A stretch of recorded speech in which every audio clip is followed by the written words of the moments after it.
Salut, la Pragmatime. On va parler agriculture ce matin. On va parler agriculture et pourtant, on va parler zététique. Et pourtant, on va parler occultisme. Et pourtant, on va parler anti-science. Et oui, il y a une guerre syndicale, intersyndicale, dans cette révolte agricole. Et il y a les pro-sciences, et il y a les anti-sciences. Alors, si je vous donne les syndicats majoritaires, Confédération Paysanne, Coordination Rurale, FNSEA, lesquels vous colleriez, vous, dans les anti-sciences, et lesquels vous colleriez, vous, dans les pro-sciences. Eh bien, tu sais, la Confédération Paysanne, elle fait justement de l'agriculture comme moi, c'est-à-dire de l'agriculture qui va s'approcher du vivant, un peu, tu vois, comme la permaculture, tout ça, vraiment des méthodes des plus naturelles, que certains qualifieraient de ésotériques, de New Age, de passéistes, etc., etc. Et pourtant, c'est bien la Confédération Paysanne qui alerte sur les solutions anti-sciences proposées par la FNSEA. Et oui, il faut pas oublier que la FNSEA avait été manifestée son désaccord face à l'INRAE, hein, mais devant un bâtiment vide, avant que les gens rentrent dans le bâtiment. Donc ils se sont déplacés dans le silence et sont repartis dans le silence. Donc ils sont arrivés silencieusement devant un bâtiment vide et ils sont repartis dans le silence devant un bâtiment vide. Donc je pense que les grilles et le mur a bien pris en compte leur opposition à l'INRAE. Oui, parce que les gens les ont pas vus en vrai. La Confédération Paysanne alerte sur les solutions anti-sciences proposées par la FNSEA. La FNSEA, c'est le gros syndicat productiviste qui veut de la monoculture et de l'agriculture intensive. C'est eux qui ont poussé le monde paysan vers le gros tracteur, la grosse ferme, de plus en plus d'hectares, de plus en plus de vaches, etc., etc. Et aujourd'hui d'ailleurs, à part ceux qui ont grandi en campagne comme moi, je vois que beaucoup de néo-ruraux voient la campagne et l'agriculture comme ça, c'est-à-dire avec beaucoup de mécanique. Et quand tu leur dis oui mais attends, mais dans le temps c'est pas quoi. Oui mais dans le temps ils avaient des bœufs, ils avaient des chevaux, ils avaient de la mécanique tractée quand même. Ouais, enfin non, mais c'était pas des trucs de 200 hectares, ils avaient 10 hectares, tu vois, ils vivaient très bien comme ça. C'est compliqué. Je veux dire, en 2-3 générations, il y a eu un changement de paradigme qui s'est effectué, et les gens ne réfléchissent plus que par le tracteur. Même les néo-ruraux qui arrivent en campagne finissent par dire « Non, mais de toute façon, en agriculture, on a toujours fait comme ça. » Non, on n'a pas toujours fait comme ça. La Confédération Paysanne s'oppose fermement aux solutions proposées par la FNSEA, les considérant comme anti-science et dangereuses sur le long terme. En opposition, le troisième syndicat agricole implore une accélération de la transition agroécologique et la mise en place de prix rémunérateurs pour les agriculteurs. Transition agroécologique, ce que je fais sur mon terrain, c'est-à-dire que j'ai régénéré un terrain qui était mort à la base. Plus aucun agriculteur n'en voulait. C'est pour ça que je l'ai eu. Plus aucun agriculteur n'en voulait, même pas pour mettre des vaches dessus, c'est te dire. Et de l'autre côté, on a la FNSEA qui pousse vers plus de pesticides, etc. J'utilise pas de pesticides, est-ce que je sors du légume? Oui. Alors comment ça se fait? La nature arrive à se réguler. C'est sûr que si tu fais un désert, un champ vide, tu vas avoir des problèmes. Un champ vide de vie, je veux dire. Et donc, mise en place de prix rémunérateurs pour les agriculteurs, et là je suis aussi tout à fait pour, pareil, je ne dépends pas de la PAC, je suis obligé de vivre de mon activité. Et là, non seulement ils te poussent un modèle productiviste, mais non rémunérateur. C'est-à-dire que pour vivre de ton modèle productiviste, tu es obligé de dépendre de la PAC. La PAC, c'est vous qui la payez. Donc quand tu me dis oui, mais quand je vais au supermarché, je paye mes carottes à moins d'1 € le kilo. Oui, non, mais elles valent pas 1 € le kilo. Elles ont coûté plus cher à produire. C'est juste que l'agriculteur, lui, il vit avec la PAC. C'est pas normal. On vit sur... on marche sur la tête. Réautoriser les pesticides en prétextant lever les entraves à l'agriculture est un mensonge dangereux, a déclaré jeudi soir la Confédération paysanne, dénonçant les positions des syndicats agricoles majoritaires qui trouvent un écho favorable parmi des sénateurs. Et oui, on a vu qu'il y avait pas mal d'agriculteurs qui étaient au rang de La République En Marche ou de ces groupes de droite, hein. Étonnamment, des agriculteurs qui sont du côté FNSEA. Oh, c'est bizarre comme truc. Une toute petite seconde. Ouais, j'ai toujours mon nez qui coule. Ah, c'est chiant l'hiver, hein. Plutôt que d'œuvrer à affaiblir la législation sur les pesticides, le 3e syndicat agricole propose, dans un communiqué, d'interdire tous les pesticides les plus dangereux et de ne pas réintroduire les néonicotinoïdes, tueurs d'abeilles. Oui, mais alors tu vois, dans les pays du Mercosur, ils le font bien, en Amérique, ils le font bien, on s'en fout. C'est pas parce que ton copain fait de la merde que tu es obligé de copier de la merde. C'est pas parce que ton pote se jette d'un pont que tu es obligé de te jeter d'un pont. Est-ce que vous avez pas appris ça à l'école? Ne copie pas sur ton voisin, s'il fait une erreur, tu vas la recopier. De mettre en place des prix rémunérateurs garantis et d'accompagner massivement la transition agroécologique. Et ça devient urgent, ça, putain de bordel de merde. Je veux dire, ça fait 5 ans qu'on a le terrain. Qu'on a le terrain sur lequel on est. Ça fait 5 ans qu'on a commencé à le régénérer, mais ça fait 3 ans qu'on l'exploite réellement. D'accord ? En 5 ans, il y a eu une transformation massive de la vie sur cette toute petite parcelle de 6000 m². Je désherbais pas plus tard que la semaine dernière, là, mes fraisiers. Salamandre, triton, dans les fraisiers. Bah oui, j'ai un terrain humide en même temps. J'avais pas ça avant. Salamandre, triton, menthe religieuse, puceron. Ah, c'est un ravageur. Ouais, mais masse de coccinelles, des carabes, des grenouilles en pagaille, des abeilles, des frelons, des guêpes. Rappelez-vous, je vous ai dit, les guêpes, je ne me bats pas contre. Sauf quand le nid il est mal placé. Parce que ça bouffe énormément de mouches. Comment tu fais pour pas avoir de mouches du poireau sans traiter? Les guêpes, les frelons. Ça bouffe des insectes. Qu'est-ce que j'ai d'autre? Des téléphores fauves, des hérissons, des couleuvres. Ah, les couleuvres. Je mets une bâche sur un module. Un module, ça fait 60 m², d'accord? Je mets une bâche. J'ai entre 1 et 3 couleuvres par bâche de 60 m². Quand je l'enlève, tu sais, sortie de l'hiver. Donc ça régule les rongeurs. Les rapaces, bon j'y suis pour rien, ça régule aussi les rongeurs. J'ai des renards. Alors est-ce que je me bats contre le renard? Non, je me bats pour que mon poulailler reste étanche au renard. Alors cette année, ça va, j'ai pas encore eu d'intrusion. Mais par contre, j'ai le renard qui est autour. Pourquoi? Comment je le sais? J'ai trouvé les crottes. À entendre les dirigeants de la FNSEA, syndicat majoritaire, des notes de la rédaction, et des responsables de la coordination rurale, 2e syndicat agricole, réautoriser des pesticides interdits serait la solution pour garantir le revenu paysan. Et c'est un des trucs où, vous savez, vous m'entendez beaucoup parler de la coordination rurale, et c'est un des points sur lesquels on n'est pas d'accord, en plus de, ils ne sont pas pour la sortie de l'Union Européenne. Mais les pesticides, l'Union Européenne est un gros problème pour le monde paysan. Et la coordination rurale, elle trouve au moins un point d'accord avec la FNSEA, c'est réautoriser certains pesticides interdits.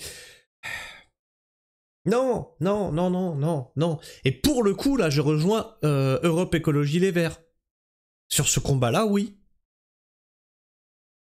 À défaut de vouloir se battre pour mettre en place des prix rémunérateurs garantis, ils proposent des solutions qui ont déjà envoyé dans le mur une partie du monde agricole, proteste la Confédération paysanne. Ces syndicats sont-ils prêts, au nom de la compétitivité, à aller jusqu'à attaquer la science et la recherche, pourtant indispensables pour l'agriculture, comme ce jeudi matin, à l'INRE et à l'ANSES, demande-t-elle. en référence à des actions dirigées dans la matinée par des agriculteurs de la FNSEA contre l'Institut de recherche agronomique et l'Agence de sécurité sanitaire. Et la FNSEA va aussi attaquer l'OFB, va attaquer ces trucs-là. Alors l'OFB, je peux comprendre. Alors attention, voilà, ouf. C'est-à-dire que c'est par rapport à comment ils font leur contrôle. C'est-à-dire qu'on a quand même des agents, une agence qui protège la nature, qui arrive sur les fermes, le pétard à la poche, quoi. Ok, ça annonce la couleur. Et je parle même pas, alors moi j'y ai pas droit, j'y ai pas eu droit pour le moment, mais je parle même pas de l'acharnement que certains des collègues agriculteurs rapportent par rapport à ces contrôles. C'est-à-dire qu'on est à la limite du harcèlement. De dangereuses pseudo-solutions. C'est marrant parce que les défenseurs des pesticides, etc., se targuent d'être dans la science, etc., etc. Ils sont tout, sauf dans la science. Ils sont dans le techno-solutionnisme. C'est pas de la science, c'est de la technologie.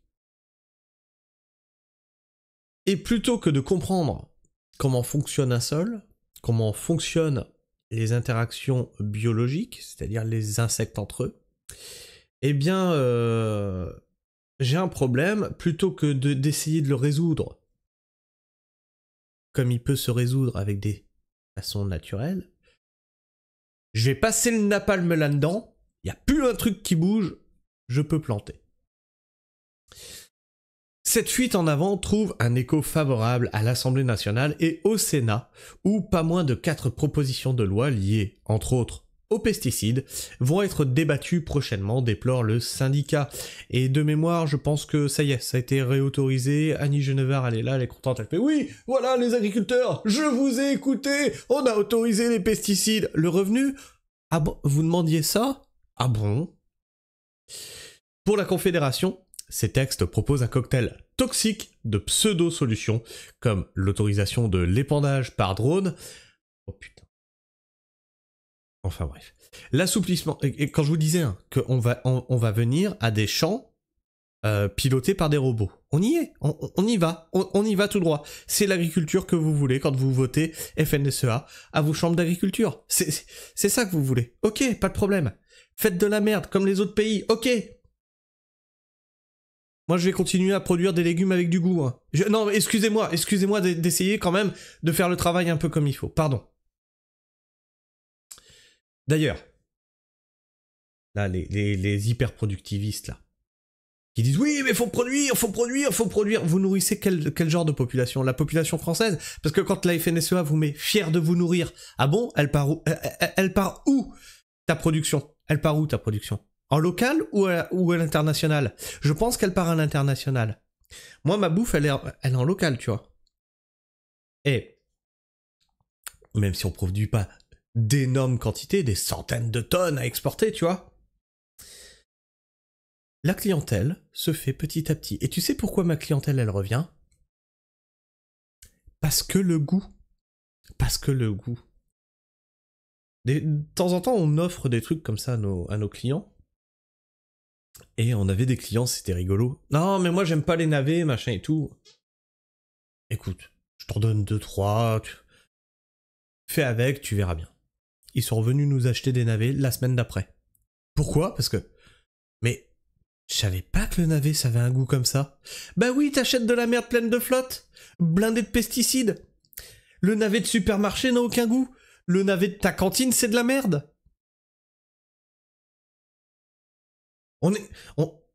On est à une époque où on sait même plus qu'il y a du goût dans les aliments. Achète une tomate en février, tu vas voir, ça a du goût. Ça a du goût, c'est que de la flotte. Ça, combien de fois j'ai eu la réflexion sur les tomates? D'ailleurs, les restaurateurs qui travaillent avec nous, c'est justement pour ça, pour le goût. Hein, c'est pas pour le tonnage de production qu'on fait, c'est pour le goût. Pour la Confédération, ces textes proposent un cocktail toxique de pseudo-solutions comme l'autorisation de d'épandage par drone, l'assouplissement des autorisations d'usage de pesticides ou l'affaiblissement du champ de compétences de l'ANSES.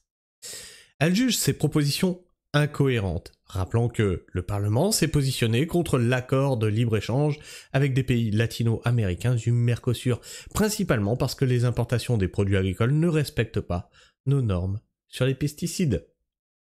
Ces propositions de loi doivent rester lettres mortes car elles desservent à moyen et à long terme l'intérêt des paysans et retardent l'indispensable transition de notre modèle agricole, conclut-elle. Et c'est là où cette révolte agricole est mal partie, c'est ils ont dès le départ fait partir la révolte sur le mauvais rail. C'est-à-dire, la FNSEA est arrivée, elle a dit « Oh non, le Mercosur, pas le Mercosur, pas le Mercosur !» C'est pas ce qui est demandé, on veut des prix, pas des primes. Du coup, comme ils ont foutu le débat sur le Mercosur, le débat est parti sur les produits qu'ils utilisent, les normes, etc. Mais pas le problème de fond. Le problème de fond, c'est qu'aujourd'hui, un agriculteur ne peut pas vivre de son travail. Pesticides ou pas pesticides? Bon, on a autorisé les pesticides. Moi, je veux bien. L'année prochaine, vous êtes encore dans la rue. Pourquoi? Mais les pesticides, on te les donne pas. On est d'accord. On te les donne pas, on te les vend. Donc ça va aller dans les poches à qui?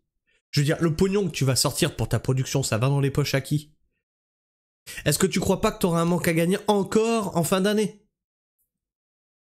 Foutre de l'engrais chimique, des pesticides, etc. Ah oui, mais j'assure ma production. Bah oui, mais tu peux assurer ce que tu veux. Si à la fin t'en vis pas, t'en vis pas. Enfin bref, je sais pas ce que vous pensez de tout ça. N'hésite pas à me laisser ton opinion et ton avis dans l'espace commentaire. Si t'es agriculteur, dis-moi si je fais fausse route. Est-ce qu'on te le donne, le pesticide? Est-ce qu'on te donne les engrais chimiques? Moi je pense pas. Hein. Quand je vois ce que ça coûte, ça me trouve le cul. Hein. Nous, de temps en temps, ce qu'on fait, c'est qu'on prend du fumier en granulé. Alors c'est pas du pesticide. Hein. C'est des granules Beauchevaux. Tout est naturel. Hein. C'est 3 fumiers. T'as fumier de lapin, de volaille, de cheval dedans, avec un supplément de calcium à base d'algues. Tout est naturel. Déjà ça nous coûte la peau des rouleaux quand on le prend. Et ça te structure pas ton sol. C'est-à-dire que ça donne à manger à ton sol, mais ça le structure pas. Donc si derrière t'as pas des apports végétaux, des apports de paille, etc., tu ne structures pas ton sol. J'avais fait un petit short d'ailleurs où on voit, je suis en train d'installer une serre, et on voit la délimitation nette de là où j'ai apporté de l'aération et des matières sur mon sol, et mon sol de départ, qui est ocre brun. Et de l'autre côté, c'est marron noir, tu vois. C'est pas en apportant comme ça des granulés sur ton sol que tu vas le rendre vivant. Tu le déglingues. Tu ne régénéreras jamais une parcelle comme j'ai régénéré avec des produits chimiques. C'est pas possible. Enfin bref. Si t'es encore là en fin de vidéo, n'hésite pas à t'abonner, à vérifier que tu es toujours abonné, puisque YouTube en désabonne certains d'entre vous, et à me laisser le petit like qui fait plaisir et qui m'encourage à continuer ce travail de documentation de la révolte agricole. Et vous avez vu, hein, je vous ai écouté par rapport au sondage dans l'onglet communauté de la dernière fois, je vais vers des choses plus factuelles et plus, d'actualité, hein, ce qui se passe maintenant, et pas l'écologie d'ici 10 ans, tu vois. Donc on parle un peu plus de politique, de ce qui se met en place, pourquoi ça va impacter nos vies, etc., etc. Et puis tu peux aussi caresser la petite cloche pour ne rater aucune de mes sorties vidéo. Sur ce, moi je vous fais la bise, prenez soin du sol, et restez pragmatique. Ciao.